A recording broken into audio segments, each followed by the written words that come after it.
Go ahead. Alrighty. All right. Hey, everybody. Hey. So just a couple things real quick. If you can't hear us, raise your hand and we'll try and talk louder. A lot of times we start loud and we start going down. So just let us know if you can't hear. We do have a little bit of room up here if you want to jar your way to the front.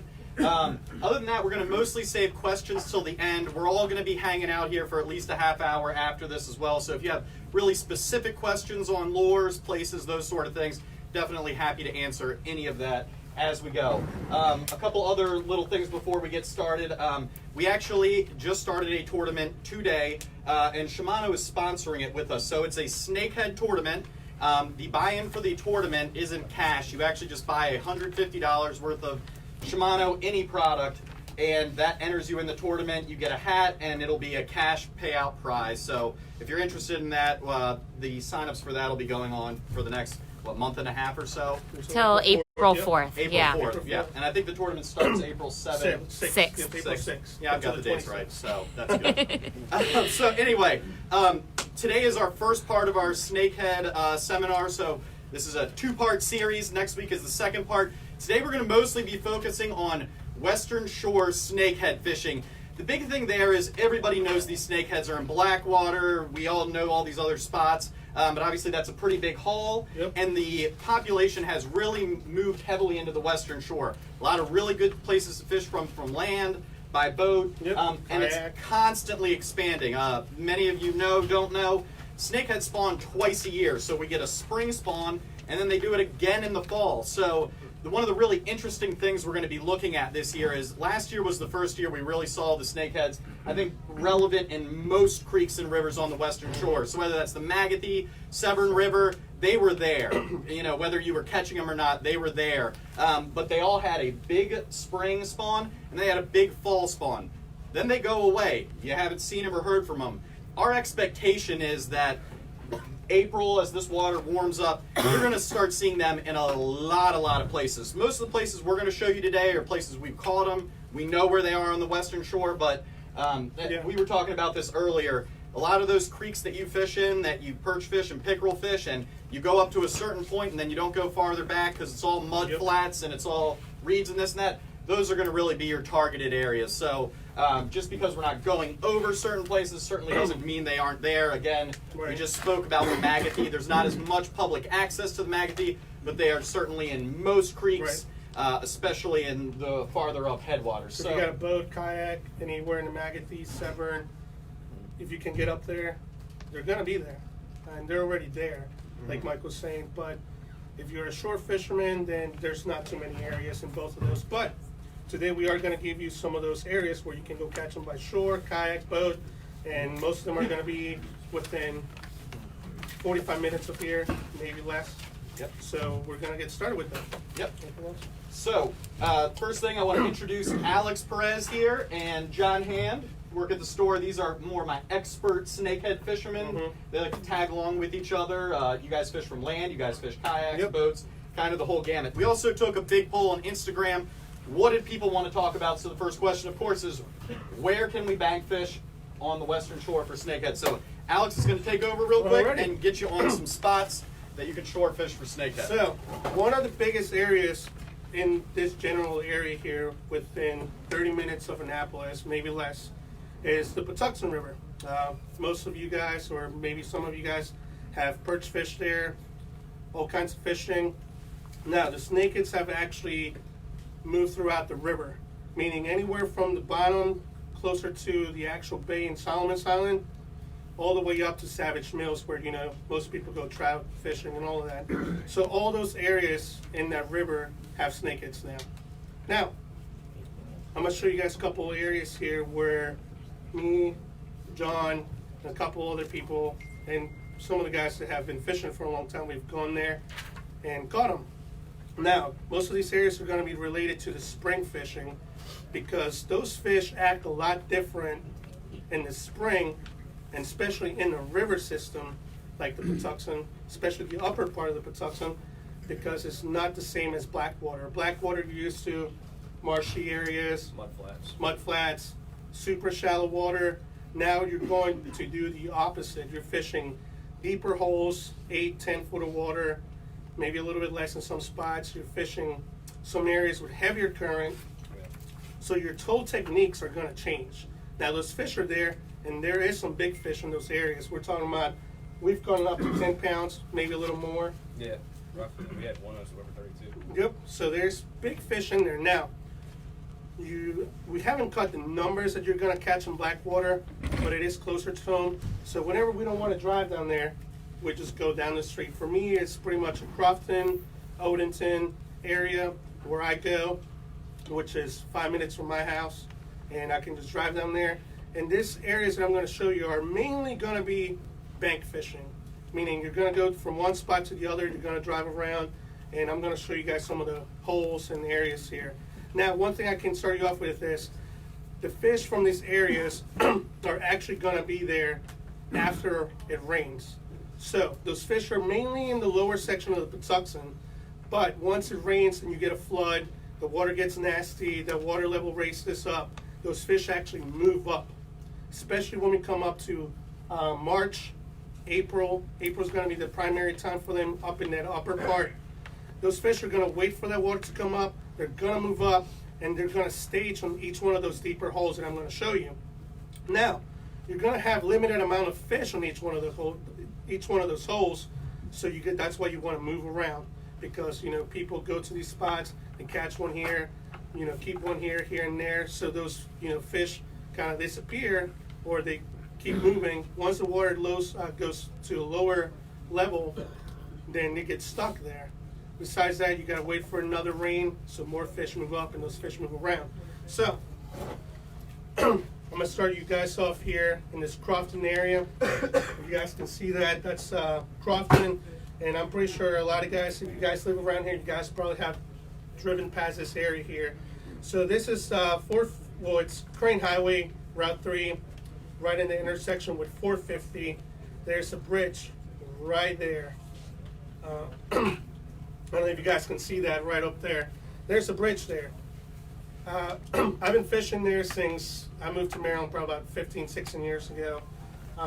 Lots of perch in the spring, all kinds of stuff up there, perch, carp, all of that. Now, for the past probably 4 years, there's been a good amount of snakeheads moving up there.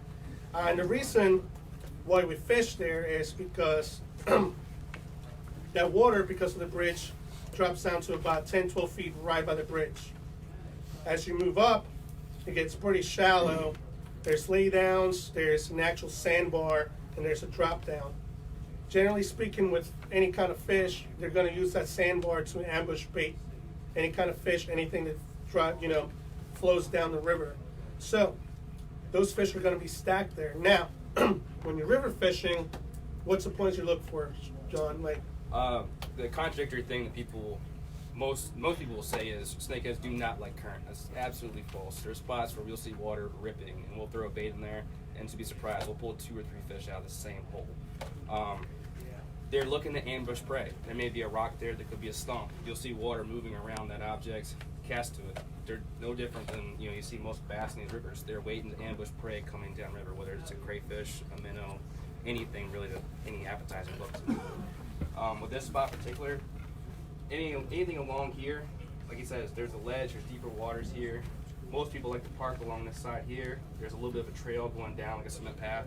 It's a little steep, but it's easy access. Walk down, and you can walk pretty much, for miles almost down that river. So take some waders, boots. You can walk down there. Like John was saying, in those areas, normally if I'm sitting on one side of the bank and I see a piece of wood across the bank, like on the other side, because you can cast across the bank. If I see a piece of wood, it's breaking the current. Normally I try to get right on the back side of that current, of that wood, where it's breaking the current. As soon as it lands, 3 or 4 cranks, boom, there's a fish. And like he said multiple times, I've caught 1, 2, 3 fish out of the same piece of structure. Now, you're looking for rocks, piece of wood, anything that breaks the current. Now, remember, it's risky business, because if you are not too accurate, you can go into, the weeds, rocks, get snagged, but it's always worth it, those fish are gonna be there. So let's talk about some of these lures we're going to use in these high current, deeper water areas. Why don't we bring some of these guys up that you're going to flick around there?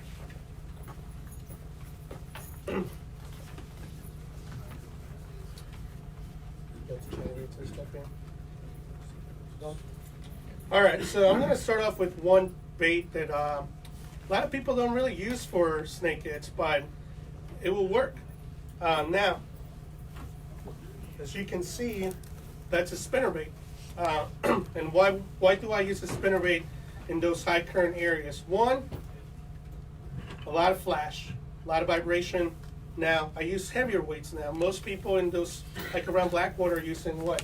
1/8? 1/8 quarter ounce. Now I'm doing the opposite because I'm fishing deeper water and current. I'm using 3/8 up to a ½ ounce lure. Now, if I want to keep it deeper, I'll use a ½ ounce. If I want to keep it a little bit above the structure, 3/8. Now, that lure there, you do not need to add a trailer or anything. You can, if you want to find some bigger fish, it's always like the same rule. Go with bigger lures. But, I like to keep it finesse, just the skirt, and that's going to, produce some good fish. Now, in that area where we were talking about, you're not just going to catch snakeheads. It's actually, not to get off topic, but you catch a decent amount of smallmouth up there and largemouth bass. So it's, you can catch multiple species there. John, what else do you like to use in that area? And a lot of current and multi-species, multi-purpose. I love the Z-Man baits. They're hardy. These toothy fish, they destroy tons of money in plastics because they shred them up every time you catch them. With the Z-Man baits we sell here, they're tough as nails. You can catch 10, 15 fish on one bait. This is a 1/5 ounce finesse shroom's head. Penetrates really well in swift water, and then the tail's got a lot of vibration with it, which bass, pickerel, snakeheads, they all really like that bait. As well as the paddle tails, same topic. Something that gets down a little bit deeper. If you have a 1/4 ounce on that, they'll get you down into the deeper holes where those fish are hanging out in that swift water. You guys here in the back? I'm sorry. I'm sick too. Move the lure up. Sorry. All right, so one of my favorite lures here, especially for that river system, is a chatterbait. I'm pretty sure you guys all use chatterbaits. So, one thing that I always do when I go to the Patuxent River is my two lures they're always going to be a spinnerbait and a chatterbait. Now, the spinnerbait, I'm going to use it when the river is pretty much kind of, clear water, semi-clear water. I want that flash. Those fish are going to react to it. They're going to be able to see it. Now, with the chatterbait, the opposite. It's a vibration lure. So whenever it's murky water, dark water, or they're not really, that aggressive, that chatterbait is really going to get them going when they're kind of like sluggish. And also, they're going to key into that vibration when you have dirty water. Murky water, same thing, cast around structure, they're going to react to that vibration.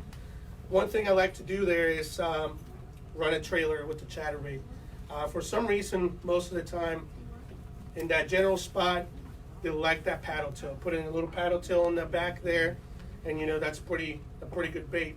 And Mike, the one lure Mike just put up here is, once again, this is kind of new to us here, a weedless chatterbait.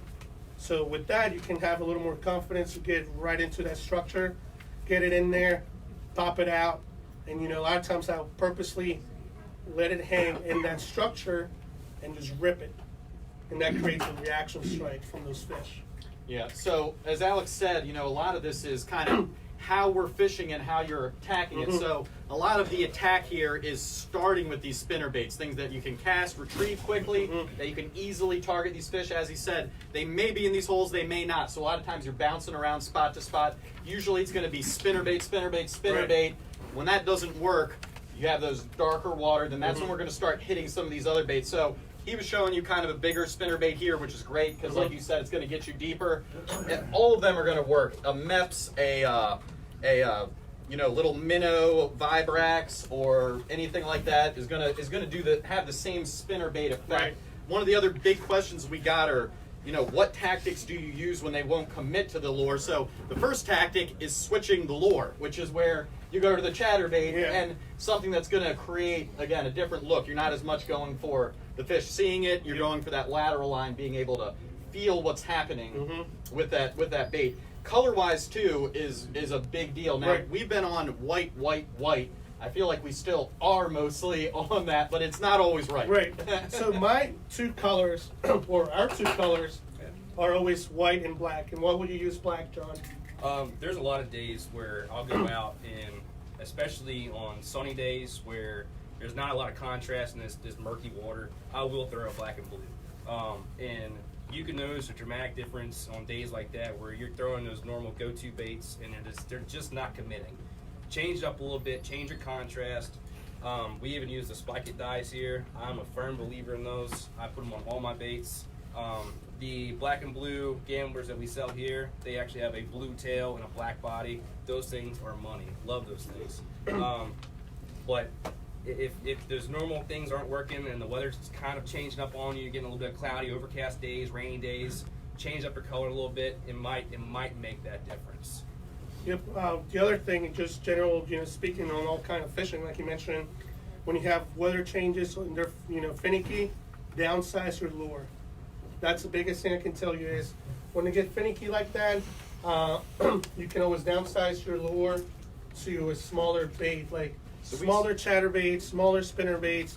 Of course, you're going to sacrifice the depth, but sometimes that's what they want. Yeah, so most of these baits, these paddle tails, are 4 to 5 inch baits. So, every company lists their baits differently, so we kind of do the eye test. The diesel minnows, we usually fish 5 inch. These easy vibes, we're usually more in the 4.5 inch. The size down he's talking about is more of the 3/4 inch, 3.5 inch baits. So that's kind of our smaller profiles that we're looking at. And that's a new one here. And that's a finesse chatterbait. I don't know if you guys can see it there. That's a really tiny 3/16 of an ounce chatterbait that they just came out with from Addiction Baits. Mm-hmm. That's going to be really good for those finesse days. I mean, you want to, and you will catch smaller fish, but sometimes those bigger fish will also hit those small lures. Yeah. And another thing just to talk about while we're talking about, things we can do when we're not getting hits, right? Mm-hmm. Because a lot of the frustration with snakehead fishing, and maybe not in this exact area we're talking about, but just since we're on the subject, a lot of the frustration ends up being that you see the fish. I mean, like when you go to Blackwater, you're sitting there casting and you're whacking them in the head, and you're like, why aren't they hitting this bait?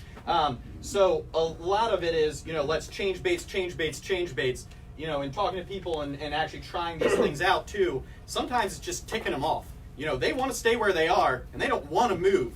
So if you keep hitting them with that same bait over and over and over, it may not happen the first, second, third time, but maybe the fourth or fifth time it will. Yeah. So a lot of times you can stick with the same baits, change your approach, your retrieve a little bit, speed it up, slow it down. A lot of times you will get them to move on that. A lot of times they're not just going to sit there and take it. Eventually they will make a move on it. So don't be afraid to keep hitting that area over and over and over. So, touching on that subject, I don't know if any of you guys bass fish or do any bass fishing, but think about it as bed fishing, meaning if the fish is there, snakeheads do the same thing. They're going to sit there in their bed, like in their bedding area when they're ready to spawn, and they're not going to hit anything. You can sit there and knock them out, like keep moving all these baits back and forth.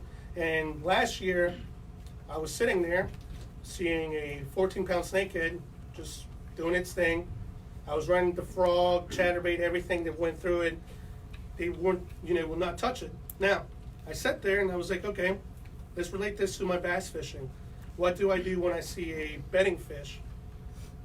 You flip a creature bait to it, Texas rig style, or one thing that not many people are doing right now, and that's a drop shot, or what they call a power shot. So what you're doing is you're putting the weight here on the bottom, your lure suspended, and you can play around with how deep it is. Now you're going to cast this right next to the fish. It's going to sit right in that same spot, and all you're doing is jigging your rod tip, and this bait is going to sit in the same spot, and it's going to piss them off because it's just sitting there. It's not moving. It's right in its face. Yeah. That fish is going to sit there, look at it, and I had that one fish last year, 14-pounder, same thing. It will come up, look at it, move away. I spent 20 minutes on it. It finally came up, just grabbed it. Boom, set the hook. But you are going to have to commit to that fish, and this is one technique that not a lot of snakehead fishermen are using right now, and it's a great technique. You can put all kinds of baits on there. Like right now I did it with a fluke, a nice 4-eyed offset hook on there, and there's also other techniques like a Tokyo rig. This is all bass fishermen are going to know about this.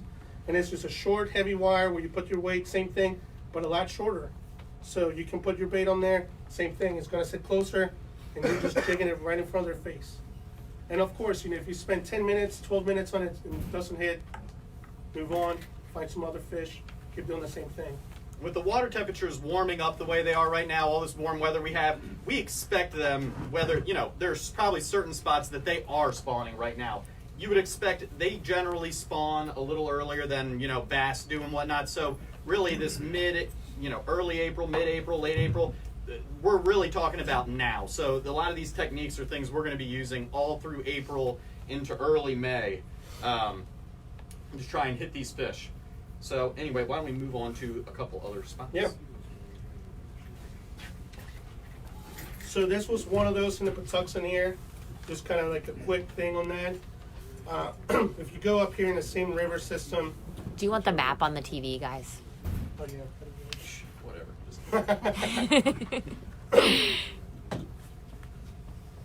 All right, so this is around the Odenton area.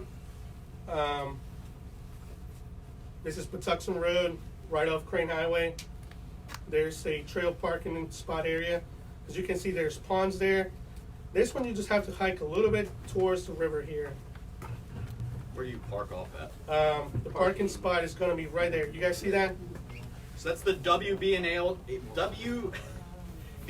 trail parking. So that's nice that there's actually at least a real parking Yeah. spot. It's actually a pretty sizable parking lot, too, Yeah. which is nice. And then you walk down the trail, you get to the river here. It's what, maybe a mile walk, if that? Roughly, half mile. Take some water with you because it's It's all It's one of the paved, spots. so if you want to ride a bike, you can ride a bike with a backpack and in one ride. So you can see it looks pretty shallow there, but again, there's a hole right on that bridge. When the water moves up, those fish will stack there because you can see it's pretty shallow. And that's one of the spots where I've caught most, like after a rain, I've caught 10 fish in that one spot. You just kind of sit there, wait for it to flood up. Those fish will sit there on that current. Just above that, same thing, you keep following Patuxent Road, it turns to Piney Orchard Road. There's another bridge right there, and you park along the side there. Yeah, right. Generally here, there's a little bit of gravel parking pad right on the right side of the road there that's big enough to pull off and be out of traffic and out of the way there. That's all new parking. We got ran off last time we were there. Really? Really? If you park on that upper part, because that's what we do all the time. If you park on that back side here, and if you can see the mouse there, if you park back there, yes, there's no parking signs. You park on this side up here. There's no parking up there too. There's signs everywhere. Yeah. Well, now there is anyway. I guess, but if you want to try it, So that's those few spots that are going to be closer to here. Of course, there's a lot of parks on the lower section here around Bowie. For example, there's Governor's Bridge Park, I guess it's called, right behind the Bowie Baystock Stadium. You actually go in that park here and walk to the trail that takes you to the actual river. That's going to also be a decent spot there. Same techniques that we talked about apply to all of these areas we've been showing you guys. And this is all shore fishing until you get here. Actually, there's a gate there with a phone number that you can call. You can open up the gate. You drive down this trail here where it says Governor's Bridge Canoe Launch, and there's a soft launch there. So if you want to take a kayak, canoe, whatever, and you can actually launch there and work your way up and down the river there. So those are some of those areas in the Patuxent, general closer areas here, where you're really going to find decent amount of snakeheads, all kinds of fish in there. Yellow perch, white perch, all those kind of fish move up there. Now, this spot here is a little bit of a sketchy spot. Just saying. They're all sketchy spots, by the way. No. This is right here in the, They're all I backyards. guess, Cherry Hill, Brooklyn Park area. So, don't leave anything in your car. Pass on that one. So, can you guys see those ponds there? There's not a lot of them in there, but there is snakeheads in all three of those ponds. Now, the parking spot here, it's that American Legion. Is that Bell Grove Road? Yes. What road is it? Bell Grove Road. Yep. So those areas there, you park right there, and there's actually a trail that goes around this smaller pond and a little bit of area to that bigger pond here. So we've caught them there. Not too big, but they're probably, about 5-6 pounders in Well, there. they may be big now. There could be a big blow up there this spring as well. Like Mike was saying earlier, this last year's fry and the year before, you're going to start seeing catchable fish this year in a lot of spots that you wouldn't even imagine them being there this spring. So same lures for this spot. This is where you're still fishing deeper water, clear water. Also depends on the currents with the river there. But most of these areas are pretty deep, so you will use those same lures. Now this other spot here that we're moving to now, it's a little bit on the upper part of the, I guess, the bay, upper bay area. And it's actually one of the spots that has kind of blown up here in the past 2 years, and that is Middle River. Now, you do have kayak, boat, and some shore access into this area here. And you do use a little bit different lures here because there's a lot of grass. Deeper water and a lot of grass in here. So if you're going to go shore fishing, this is one of the only areas, I guess, or one of the few areas you can fish there. Wilson's Point Park, all around the docks there, especially in the summertime, this kind of changes up to a little bit of late spring and your actual summertime fishing because the grass gets up high and those snakeheads just like to sit right on there, right on the shoreline. I've heard a lot of things about people walking around that pier and just seeing them below there, and you can just see the snakeheads. So there's a boat ramp there. You can launch a kayak, boat, shore fish. There's a park along the other side there where you can also fish that creek. You just park along the neighborhood there.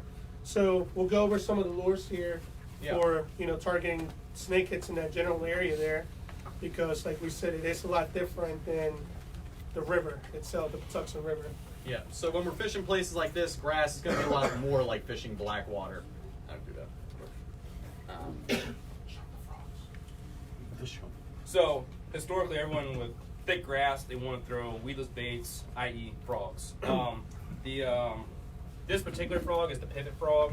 Unlike traditional frogs, it has a single hook, but that hook can actually rotate in either direction. So it prevents that fish from being able to throw that frog off, which is crucial with snakeheads. I don't know if any of you caught one that's jumped, but it's a pretty cool show when they do. And I've seen some really big fish take some pretty good air time. Last year he's caught some, 10 pounds. They'll jump 3 or 4 times, clear 4 foot out of the water, and they'll try and toss that bait.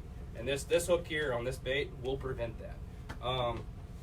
This hook particularly, it's offset a little bit, so it's above the bait.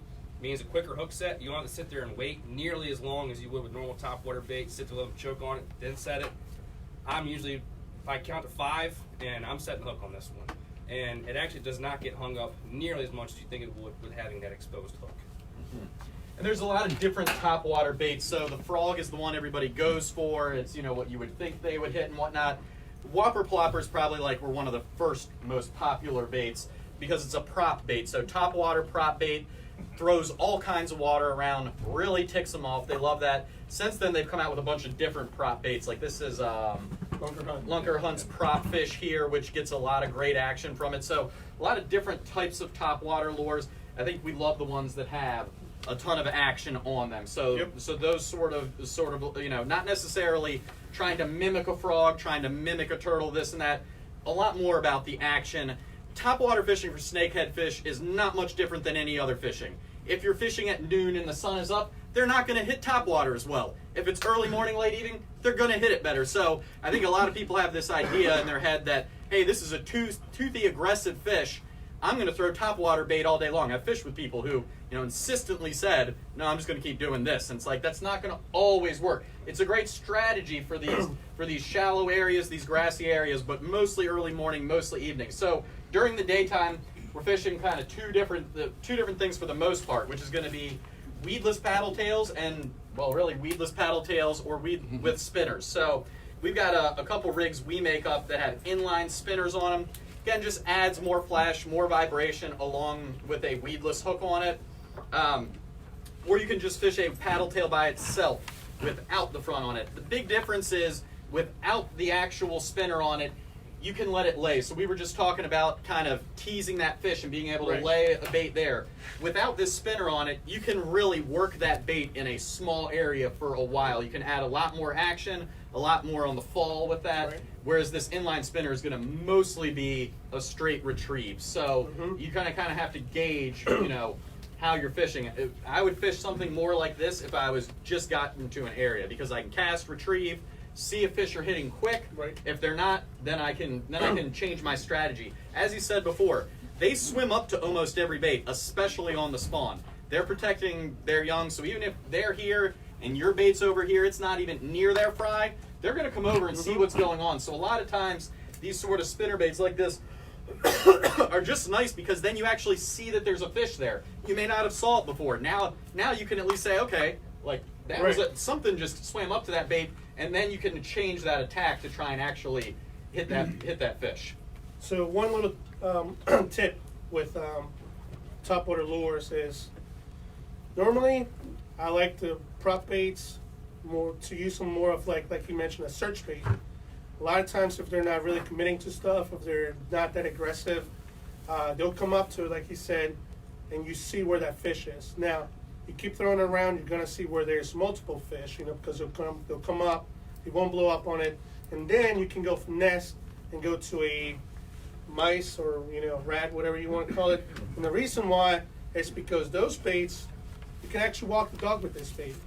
You can keep it in one spot and just move it, and it'll zigzag. So once I find out, you know, if they're not committing to that prop bait, something more, you know, slower motion, more finesse, they'll actually come up and sit there. One thing I can tell you is, a lot of times when I'm throwing the frog or whatever around grass, I don't work it too fast. Like, I actually like to, prop baits I do, but with the smaller or more finesse baits, I'll sit there and just pop, let it sit there for 30 seconds. And I don't know where you just see the snake will come up and just take it. Now, another little tip with your weedless frogs is, grab a pair of pliers and move those hooks up, bend them up. So instead of them being just facing to the plastic, they're actually going to be sitting up like that a little bit. Now, the grass might get hung up a little bit more, but your hook sets are going to be a lot better with that. Yeah, they're notoriously known for short striking. So, you know, no matter how far you put a hook back, no matter how far you drop an extra trailer hook, they really don't seem, you know, I mean, sure, there are times when they come in and they whack it, but probably 3/4 of the time, they're doing what you said. It's that short strike approach. So having that hook bent up where you're actually getting that hook set's great. That's also why we really love these kind of baits that have, you know, this is meant to be the legs here, but like Alex was saying, almost no movement on your rod tip, and these little silicone legs are going all over the place. So constant action with very, very little movement, which is awesome. Another good bait to try, if you're having a hard time finding fish, especially if they're reactive, and you want to cover a lot of ground, buzz baits are awesome. Me personally, I love them on overcast days, days where you're just kind of finding fish that just aren't quite being super aggressive. I have produced a lot of fish with buzz baits on those particular days, because you can cover ground, you can cover fast, and you can find those particular fish that are actually interested in a bait. This one here, I call it the clacker, because it's got that one little additional flange on there that hits that bait, adds more noise, more, you know, the aggressive type behavior. It brings that into the lateral line. Those fish just hone in on it, and I've actually caught fish in deeper water just throwing that bait up top. Alex can tell you as well, it's not an everyday, all-day bait, but there is times where this is an absolute dynamite bait. Yeah, one of the biggest trends we're seeing right now is more of that tick the fish off type thing. So when he said clacker, this is already a huge buzz bait with a blade. You add this little clacker, which it hits every time. It makes more and more noise. Most of the baits we are selling like this, this is a nice little bobber popping bait. These are all rattle bobbers in them. So I think we even have some baits that have rattles, props, clacker. Like there's like 6 different things making noise on one bait. So the trend is going that way for sure, and it is more of that lots of noise, like you just said. Hit that lateral line, get those fish moving. We're trying to work these fish up. We're trying to get them excited. We're trying to tick them off. So a lot of times that does kind of become the strategy when you can't get them to move around. Now, one last thing with topwater is color. Personally, in the past few years, and this is just not just Snakehead, it's everything in general, is black and white. Yes. Mainly black. Think about it this way. You're a fish and you're looking up to the light. What's gonna look, what's gonna stand out the most? That clear bait or that black, solid black lure? It just creates a better, silhouette. Silhouette, yeah. Yep, so it helps, the fish keying into that bait and actually see it. Now, snakeheads, again, they're lousy topwater strikers. Like, they'll come up sometimes a foot behind the bait and they blow up. And you're like, what happened? You're like, what's going on here? Sometimes they come up and instead of like actually eating the bait, they're punching the bait out in the air. So you're sitting there and you're like, okay, what's going on? That's one thing we've seen is with any kind of fish, that black color and white have been, the best colors for that. And then you can add little, things like the skirts, like the skirt on this is chartreuse, and they'll help it key in more. But that's mainly like the two colors I always go with there. You can also go to the natural colors if you're in super extremely clear water. That will help, but most of the time, you're not. You're pretty much fishing dirty water, black and white. Like I said, just trying to help you guys kind of key in into the colors, and that's pretty much the main colors you're gonna find there. Mm-hmm. Yep. So now, if you're from up north, I'm talking about Switch the way screen. up north.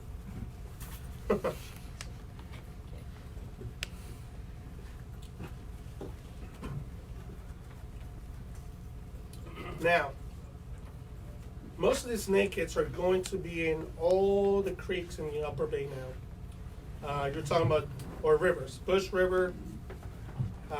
There's not too many places there for shore fishing, but if you can get in there with a boat, that's the way to go. Now the flats area here,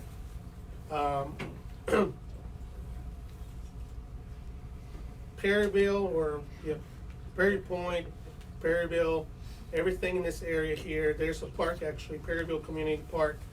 That's a big place where I actually used to bass fish a lot. There's, grass everywhere in Mill Creek, Furnace Bay. If you look it up, it's a big spot for bass fishing, but the snakeheads are there now. I'm not gonna say they have taken over, but every time I'm going there, there's at least one or two boats there bass fishing that pulls 2 or 3 snakeheads now. So that's one spot. This is a free park. There's a kayak launch, and the whole point there is covered with grass. You can actually walk most of the point and shore fish there too.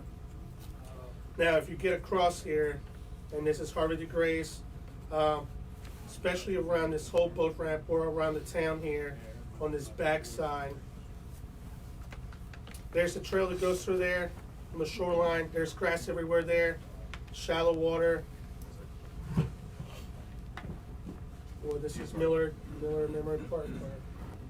So I'm assuming here, that's a park. You can park there. There's a marina there. It's called Miller-Tydings Memorial Park. The marina, you got to pay to launch from there. I think it's like $10. You can put your boat, kayak in there. Like I said, the whole shoreline there, there's just grass. You're gonna catch bass and snakeheads there now. I know last year there was a lot of guides actually fishing out of this area because there was a lot of numbers. So you're gonna find a decent amount of fish there too if you're willing to drive up north. But those are the primary spots right now for that Upper Bay area, where if you're fishing off a kayak or a boat, you want to go there and cover that whole shoreline there. Same lures that we talked about are going to be the lures for there.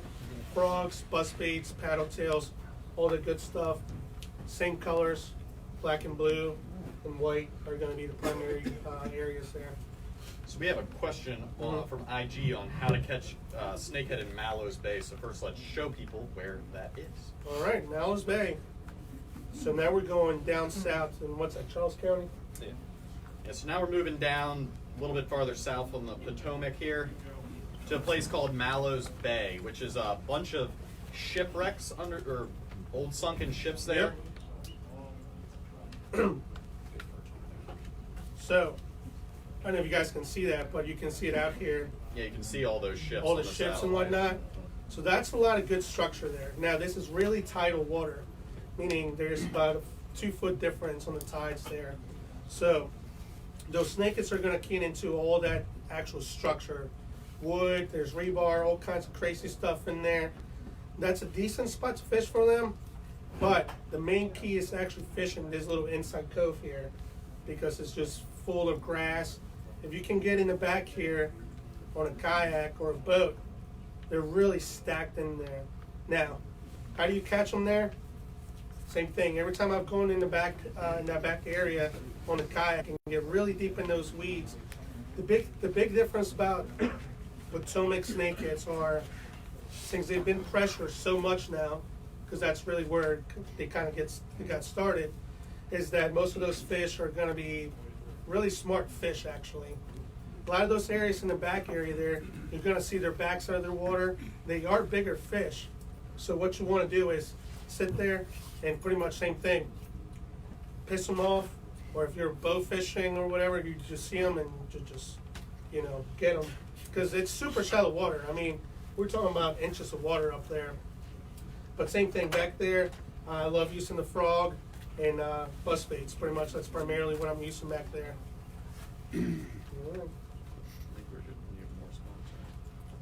Now, another quick spot. I'm pretty sure you guys have heard all about this, and that's just what's that? Mattawoman Creek. That's like one of the main spots. Everybody knows about that spot. It is highly pressure. Now, shore fishermen, you only got a couple spots like the, I think it's Smallwood State Park there. It's really high pressure, honestly. I've never really done any like crazy amount of fish. They like good numbers or anything, but they're in there. Now, actually, I kayak fish a lot, and I've actually launched on the upper part here off Route 225, and there's this kayak launch area right up here, and you can work it down there. And I think that's Mason Spring. Yeah, it says kayak Mason launch. Springs can. Kayak launch area. Kayak launch, yeah. Just remember, it's right off 225, and you can short fish here pretty much all the way down. If you walk down there, just walk towards this area here where all those creeks join. There's a lot of grass. Take your kayak, work your way down, and that's actually pretty decent fishing in there. Same techniques like we spoke of, and that's actually a pretty decent area there for the Potomac, staying away from the main, lower sections, since there's always bass tournaments and a lot of boat traffic. Hey, Alex, we got a question on Facebook Live here about any spots you know of in Prince George County. Oh, yeah. Now, me and John explore this. Yep. John, you want to tell them about the pond here? In PG County, if you look on the map, anything attached to the Patuxent watershed is going to have some fish in it. As he said, with the flooding, they can definitely move from spot to spot and be more concentrated in other spots. But also, there is a couple ponds there. If you look on the maps, there's actually one directly behind. There we go. Where else? That's Home Depot. Yeah, there's a Home Depot right off Route 3. If you look out behind the Home Depot, there is a huge lake behind there, and it is full of lilies, largemouth, and snakeheads. And it's actually called the Depot Pond, Yeah. which is pretty hilarious. The water's a dark green in color, but it's actually fairly clear water. So I would still personally would be using the same stuff, but you're going to have to beef up a little bit more of your stuff because you're fishing that heavy lily, heavy grass area. There's a lot of structure in there as well. Most accessible by kayak or canoe if you get that in there from the roadway. There is a spot to park and come in right off a little pipe chase there, straight down into the lake. But there's also probably 200 to 300 yards of shoreline there where you can actually step down and fish. I actually waded around. It's a pretty solid bottom in there. I waded around the lake just barefoot one day. All right, and let's tell them about Schoolhouse. So, John. Schoolhouse Pond. They made an attempt to drain the pond to get rid of the snakeheads. That obviously did not work. They are still very much in there, and some sizable ones as well, and big largemouth. Most people there you'll see them floating minnows for crappie. That will work for these fish, but us personally, I've caught them on chatterbaits, MEPS. Alex caught a pretty sizable one there last year on the number 3 MEPS. When in doubt, use some MEPS. Yeah, when in doubt, throw MEPS. It has never failed me. Yeah, white-tailed meps, we like that. Yeah. Or the weedless one. Or new the one. yeah. And then if you want a little larger profile, go back to the Angler's inline spinner we have here. Yeah. That will also work very well. Yeah, we're big fans of all the spinners, especially the MEPS. They came out with 2 new MEPS over the last 2 years just for us, which one is called the Comet Combo. So this Guys, is that camera's not on. Oh. We can't do both at once. We need split screen. Yeah. Darn you, Doesn't like the Yeah. So, There we go. So yeah, we were saying the MEPS number 3 with the tail, but they make the MEPS Comet Minnow, which is an actual regular MEPS, and they just use a straight single hook with a pin in it. So you can rig these little 3-inch curl tails off of it, throw them in anywhere. So it's a great lure if you want to cast right into the weeds, right into the junk. You can fish it really anywhere. Now, for you guys, and question we got online, one spot I didn't talk about is Wason's. Go back to the map. Why don't you have the remote? Next time. Next week's Snakehead event, we'll get this figured out. So Wason's, there's a spot called Wason's Corner right here, right off Route 4. A lot of people fish there for perch right now this time of the year. Actually, some of our Western Shore early spring reports come out of this spot here because people are sitting there with bottom rakes and minnows, and it's semi-deep water there, and people start catching snakeheads. Yep. Yeah. So if you want to give it a try and just catch some, yellow perch, white perch, and maybe some snakeheads, that will be the spot to go there. I believe there was a boat ramp. I think There's it's a kayak closed launch. now. There's a Kayak- kayak launch. yeah, kayak Same launch. place. There's a kayak launch there, but there was a boat ramp down here, in one of these creeks here, and I believe they closed it down. Honestly, here we go. It was at Calvert Cliffs Memorial, whatever park. There was a boat ramp there. Last time I checked, I wanted to take my boat there. It was closed last summer, so I don't know if they're going to reopen that or not. But I guess you can check the website and we'll update on that. But this whole Mallos Bay area, it's actually pretty good in the summer, at least for me, for snakeheads around there, just fishing the marsh, and you really fish it kind of like Blackwater in that area. So that's pretty much most of the spots we got here for you guys. Yeah, just want to touch back on. So again, we're trying to really focus on Western Shore fishing here. Alex went through a lot of really good spots, especially from shore accessibility. Definitely get out though in these local rivers and try, because the Magathee's filled with them, the Severn River, the South River, all these creeks in there are going to be chock full, and it's really just a matter of someone finding them. So we have major creeks off of like the Magathee, like Deep Creek. The back of Deep Creek is just like the back of the Little Magathee, all the same. Nothing but mud flats, reeds. There's snakehead in there. It may be harder to get your full-size boat in there, but they are there. So if you have a kayak you can get back there, you're going to do well. Same thing with you can go all the way to the back of the Magathee, the headwaters, and same thing with the Severn River, the headwaters, all the way up. You're going to find them there, but you're also going to find them in the main stem. So there really isn't a particular place that you need to go. Once this water temperature warms up, you're going to really find them in all of these shallow water places. We've been talking a lot about lures too, and kind of neglected minnows altogether. Of course, minnows are probably the best overall bait, right? Most of the rigs we are using, people are using, are bobbers, 18-inch drops on them. We're using a lot of the what are they called? The rattles, Popping corks? Yeah, so a lot of popping corks, which are really just bobbers with rattles in them. So as you retrieve, you're putting a little pop on it. The actual bobber is doing some of the work for you. So it's attracting the snakehead, getting his attention, and then you just have that minnow on a single hook, maybe a small Tony, 13 Tony, something like that behind it, just trailing behind. That's going to be our general way to fish minnows, but tons of different ways to fish minnows. They are going to usually be the best bait. There just isn't a lot to talk about with minnows, so that's why we're mostly talking about lures here. So. Yeah. Now let's just, I guess, getting down to the main stuff here, which is going to be line, what to use pretty quick, I guess. Now, me and John here like to use braided line most of the time, and I guess you can tell them what size line we like to use and whatnot. So, common myth that you'll hear is you got to use 50-pound braid. You got to use 80-pound braid to pull these fish out of this heavy grass structure and whatnot. Not entirely true. Majority of my stuff is spooled with 20-pound Power Pro, and I have not to this day had a single fish break me off. With that being said, I also tie on about anywhere from a 4 to 6 foot section of floor. It depends on the water clarity. In these rivers, a lot of times they may be green in color, but it's very clear water. So you want to have at least a little bit of leader material on there just to give you a little bit of, a comfort zone. That way that fish doesn't get spooked by that line, because some of this line can be dark in color, some is camo. What size leader do you use, John?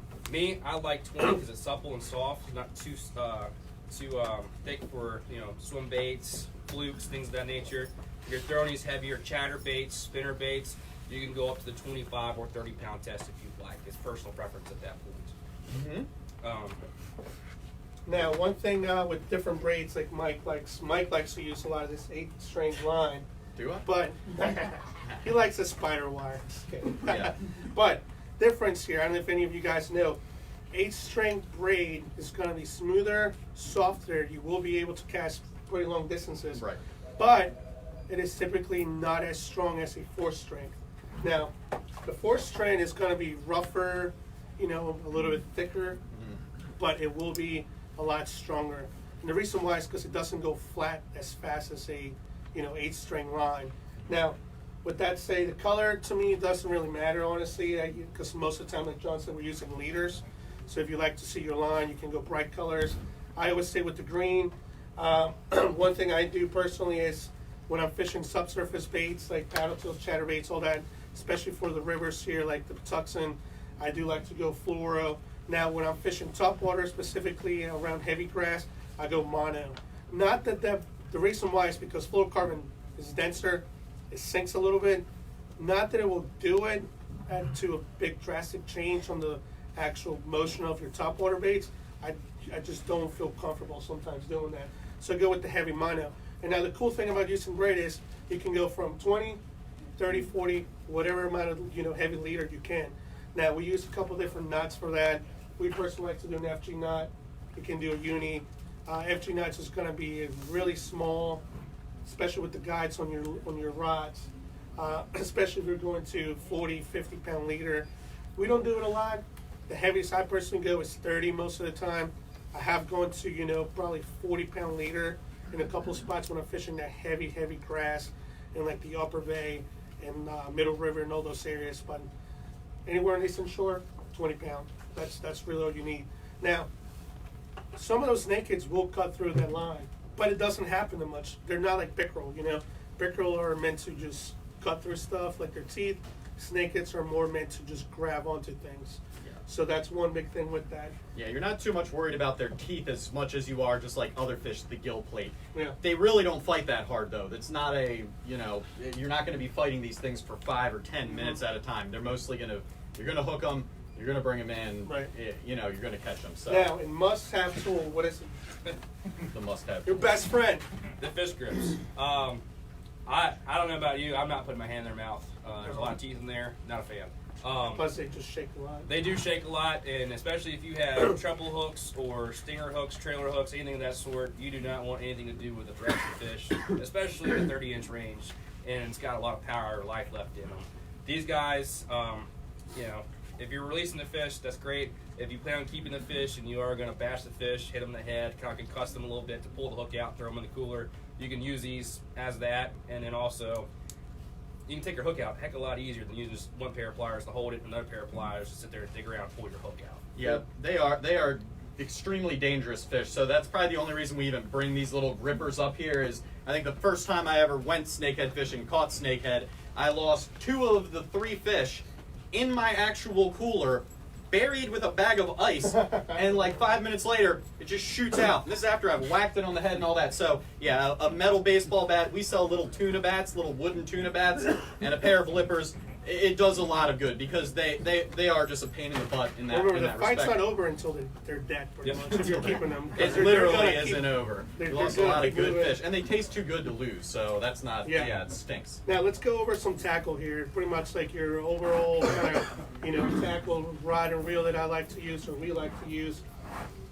I personally like to use compact bait casters here. You don't have to. Personally, I love them because they're small, compact, a little bit lighter weight. Plus, I feel like I get more leverage when I'm setting the hook on fish. And certain lures, I just feel like it just a little bit better. It works the lures a little bit better. Now, my ideal length on the rod, for me personally, if I'm fishing from the bank, kayak, it's 7 foot, 7'3", anywhere in that range. Medium, heavy. I like a lot of backbone, and the reason why, it's really to drive that hook through their mouth. Because most of the time, honestly, even with that gear, that medium heavy gear, I think 80% of my fish last year, I didn't even get the hook through their mouth. It was just on the inside, just penetrating the skin. So that's why I like to go with those heavier rods, just to really push the hook through. You don't necessarily need them. It's just a little bit better, especially if you're fishing heavier cover. You do want that backbone to get them out of there, because most of the time they're going to try to pull in there and get you in the pads and all that stuff, and you just got to get them out. And that's where that 7 foot to 7'4" plays in, because if you want the backbone, you obviously still need the sensitivity. You still need to be able to whip these lures out. So the longer rods are going to give you the looser tip with that backbone on it. Like he said, you can cover distance. I mean, if you really have to, if I have to sit here and cast with where you guys are back there from far away when they're finicky, I can do that with that longer rod. Now, gear ratio on my bait casters are going to be pretty much like 7.2, 7.4, sometimes a little faster, all the way up to an 8.2, and that's just so I pick up that that line pretty fast. Most of those reels are going to be picking up 30 to 35 inches of line per crank. So now the drag, most of them are going to have 10, 15 pounds, more than enough. You're never really going to max that out. So what else do you like to use, John? So a lot of guys, I mean, me too, I like to fish inshore around the bay. I have a just stockpile of spinning gear laying around. It's not obsolete for snakeheads. You absolutely can utilize these medium heavy rods you have for rockfish laying around. They're more user friendly. A lot of people are more familiar with using them. If you're just learning, it's a lot easier to use than some of the newer, bait casters. It takes a lot of practice. But as far as pitching these baits, it's great for these lighter meps, paddle tails, things of that sort. If you're going to be throwing those bigger baits, you might want to step up into the bait caster. But these rods here, they will handle anything you can throw at them, especially with these paddle tails and some of these lighter baits. Yeah, and almost everything we're putting together, fast action tips for the most part, because that's, again, the same kind of stuff we do on the bay, snap jigging, all that kind of, those are the same techniques we're using for a lot of these plastics and baits that you have in here. So anyway, we're not going to take any more of your time up. We thank you guys all for coming out. Thank you for tuning in as well. We are going to be here next week with another snakehead seminar and tasting. Actually, yeah, we're going to have a snakehead tasting. We're going to be frying snakehead next week, and we have Kaz Kenny coming. Also, if you guys have questions about our big snakehead tournament, that the sign-ups start today. So again, $150 worth of any Shimano product gets you in. That's going to go for another month and a half. Anything I'm missing, Lindsay? Any of those combos are priced to get you into the Snakehead tournament. Yes, and they're all actually on sale as well. So we made those on sale. You also get a free hat with it. So tons and tons of value there. Anyway, Thank you guys. Thank you guys.